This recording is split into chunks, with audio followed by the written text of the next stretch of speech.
Quotidien Fraternité à la page 15 pour revisiter les caricatures de cette semaine.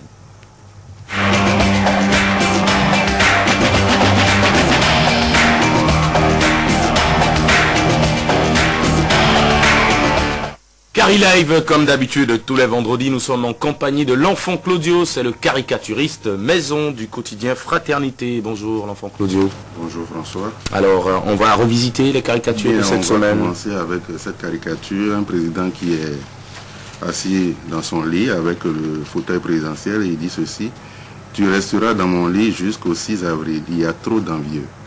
Il est avec son fauteuil. Hein. Voilà. La seconde caricature, c'est par rapport à la fête de Saint-Valentin qui est passée.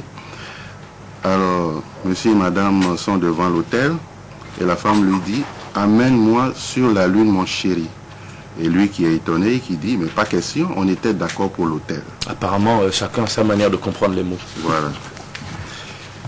Nous allons avec la LEPI, la liste électorale. Alors ce monsieur, il est étonné, il dit: mais ça fait le 5e site d'affichage, toujours pas mon nom. Et l'autre qui lui répond: tu es allé au pôle Nord, ils ont peut-être affiché aussi là-bas. Eh oui, on comprend bien ce qu'il veut dire par là. On continue avec monsieur Lépi. Il est assis sur une chaise électrique et la question est la suivante: comment garder le sourire quand on est sur une chaise électrique? Et lui qui répond: je me dis que c'est un séchoir à courant et je reste zen. Tout à fait. Et nous allons finir avec cette dernière caricature, toujours par rapport à la liste. Et monsieur est en train de préparer son cabri, un méchoui de cabri. Son ami qui arrive, qui dit: mais tu fais quoi? Et lui qui dit: mais j'ai retrouvé mon nom sur la liste de Bako. Ça veut dire que c'est pas toujours facile de retrouver son nom. Alors quand on trouve, il faut fêter. Merci l'enfant Claudio. On vous retrouve vendredi prochain. Et je rappelle à nos amis téléspectateurs qu'il y a encore d'autres caricatures parues cette semaine que vous pouvez voir dans le quotidien Fraternité. C'est à la page 15. Les autres quotidiens également sont avec nous et on va les lire ensemble dans un instant avec Rudolf Karl.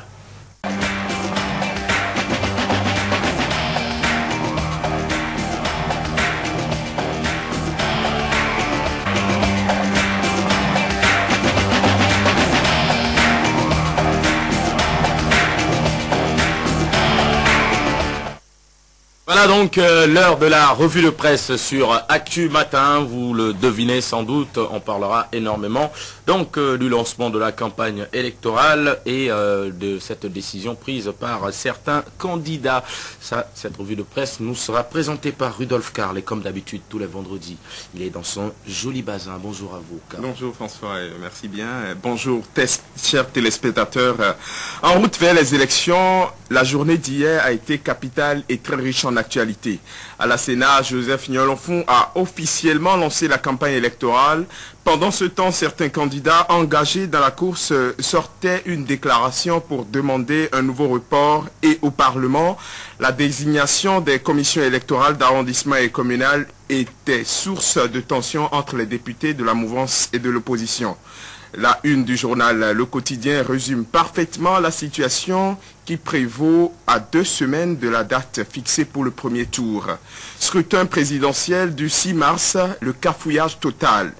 Écrit mon confrère, 11 candidats exigent le report, Yahi dit non et l'Assemblée nationale s'offre en spectacle, récapitule l'apparition. Les raisons évoquées par les 11 pour reporter l'échéance sont détaillées dans le quotidien Le Potentiel. Premièrement, ils estiment qu'on ne peut pas aborder le scrutin avec la tension qu'il y a actuellement dans le pays. Alors les responsables qui ont en charge l'organisation de l'élection ont été invités à chercher des solutions de consensus par le dialogue en vue de sauvegarder la paix. En deux, il y a l'argument de l'exclusion de 1 300 000 électeurs, soit un tiers du corps électoral. La non-disponibilité de la LEPI et les cartes d'électeurs qui ne sont toujours pas distribuées à la veille de l'ouverture de la campagne électorale sont les autres arguments évoqués. Enfin, ceux qui militent pour le report veulent que la LEPI subisse une expertise indépendante ou qu'on fasse des corrections qui s'imposent.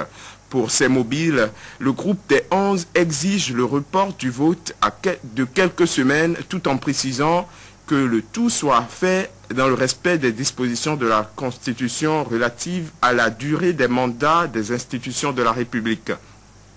On constate que c'est la LEPI, le nœud du problème, qui est la principale cause qui motive la position des 11. À la une de 24 heures au Bénin, André Dassundo, l'un des leaders de la coalition ABT, soutient qu'avec cette LEPI, le Bénin risque le chaos. Un avis qui n'est pas du tout partagé par les militants de la Fédération des Jeunes pour un Bénin prospère. Eux, avec Stéphane Abalo en tête, ont organisé une conférence de presse hier pour demander qu'on arrête de répandre dans l'opinion de fausses informations sur la LEPI. Le leader du FJBP déclare dans les colonnes de Nouvelle Génération qu'il ne voit pas avec quel autre outil on peut aller aux élections si ce n'est pas la LEPI. Nous exigeons la LEPI pour les prochaines élections, a-t-il conclu. Aube Nouvelle trouve que malgré tout, la Sénat a quand même lancé la campagne électorale, ce qui veut dire que le processus continue, même si l'opposition parlementaire résiste et que 11 candidats plaident pour un nouveau report. À propos de cette ambiance qui règne dans le pays, l'événement du jour veut savoir où est passé le médiateur de la République. Mon confrère a certainement dû avoir la réponse à sa question à travers certains journaux. Albert Tevodjre prend déjà ses responsabilités.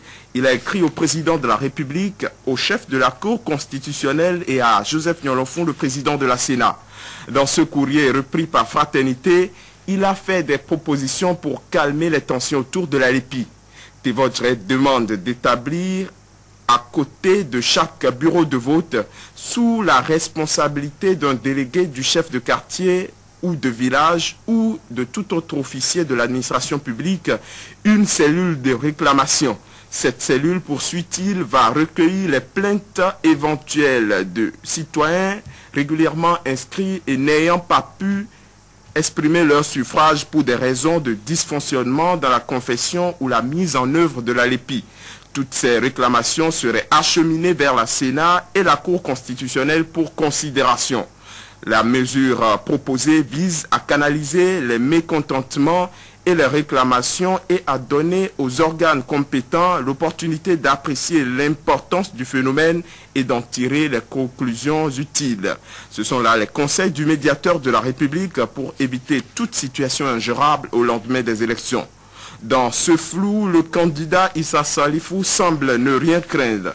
Lui reste serein et s'apprête activement pour la course du 6 mars. Hier, son staff a donné une conférence de presse pour présenter ses ambitions pour le Bénin. Le matinal nous annonce que Issa Salifou a lancé sa campagne. Pour le président de l'Union pour la relève, le Bénin n'a pas besoin d'un poste de Premier ministre, retient Sagesse Info de son projet de société.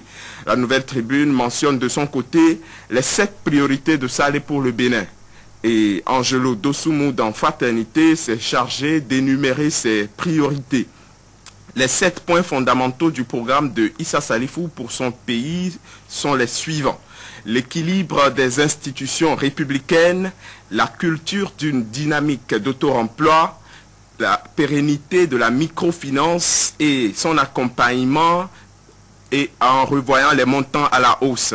Promouvoir les énergies renouvelables susceptibles de protéger l'environnement, s'appuyer sur la diaspora, intégrer les technologies de l'information et de la communication au cœur du développement et enfin valoriser nos traditions, ainsi présenter la charpente des ambitions de Salé pour son Bénin. Mais encore faudrait-il que le pays conserve toujours sa réputation de havre de paix dans une Afrique en crise. Les tensions en cette période électorale provoquent une vive panique chez certains confrères qui ce matin ont tiré sur la sonnette d'alarme. Au nom du Bénin, la paix supplie Info Plus en sa manchette. Attention, ça n'arrive pas qu'aux autres, avertit de son côté Nouvelle Génération. L'autre vision d'interpeller le général président, Mathieu Kérékou ne peut plus se taire, s'indigne mon confrère. Le journal rappelle que c'est demain le 19 février, le 21e anniversaire du démarrage de la conférence des forces vives de la nation de 90. Triste anniversaire, c'est même mon confrère. Eh oui, triste anniversaire pour le moment, mais je crois que avec l'aide et la bénédiction de Dieu et la sagesse des uns et des autres, mon cher Rudolf Karl, la quiétude et la paix seront toujours chez nous et on ira à des élections apaisées. Et puisqu'on parle de paix, pourquoi ne pas retrouver le sourire avec l'une des caricatures de l'enfant Claude dans le quotidien Fraternité? Écoutez bien, mon cher Rudolf, il y a un monsieur dehors, il ne fait que sourire. C'est la femme qui s'adresse à son mari. Va voir, peut-être que tu le connais. Et le mari dit, pas besoin de le voir, ça ne peut être que... Bon, je vous laisse deviner la personne. Hein. Allez, Rudolf Karl, excellent week-end à vous, chers amis téléspectateurs. Merci d'être restés en notre compagnie. N'oubliez pas les rendez-vous d'information sur Canal 3 Bénin, 11h, 13h, 16h, 18h, 19h30 et 22h30 minutes. Restez toujours fidèles au programme de Canal 3 Bénin, la télévision tout simplement. À lundi, Inch'Allah.